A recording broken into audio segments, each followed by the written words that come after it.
লাল বাবা rice cooking কম্পিটিশনের দুজন উইনার রয়েছেন আমাদের সঙ্গে। ম্যাডাম নাম? দেবশ্রী সরকার। আপনার? রিঙ্কু চক্রবর্তী। আচ্ছা, প্রথমে আমরা একদম সরাসরি প্রশ্নে চলে যাব। লাল বাবা রাইস আগে ব্যবহার করেছেন? না, ফার্স্ট টাইম ইউজ করছি। আপনি? আমি গোবিন্দভোগ চালটা ইউজ করেছি। আচ্ছা, ওকে। সো এবার বলুন লাল বাবা রাইস দিয়ে কোন পদ বানালেন আর তার রেসিপি সংক্ষেপে বলুন। আমি আজকে ফিরনি বানিয়েছি লাল বাবা রাইস দিয়ে।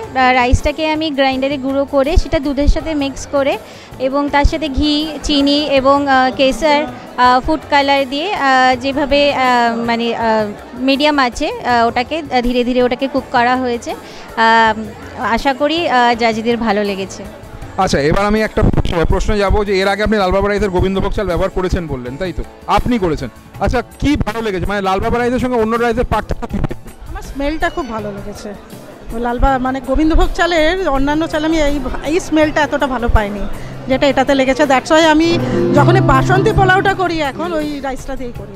ওকে। আর তো আপনি প্রথমবার লাল বাবা রাইস ইউজ করলেন, কীরকম লাগলো বা কতটা আলাদা রকম লাগলো অন্যান্য চালের থেকে? ভালো লেগেছে, কারণ কুকিং টাইমটা খুব কম লেগেছে। আমি নেক্সট টাইম এটাকে আরও মানে ইউজ করার ইচ্ছা রইল, মানে আমাদের পার্সোনাল ব্যাপারে আর কি, বাড়িতে রেগুলার। তো আপনারাও এবার পুজো কাটান লাল বাবা রাইসের সাথে, তার কারণ স্বাদ ও স্বাস্থ্য একসাথে পাবেন শুধু লাল বাবার।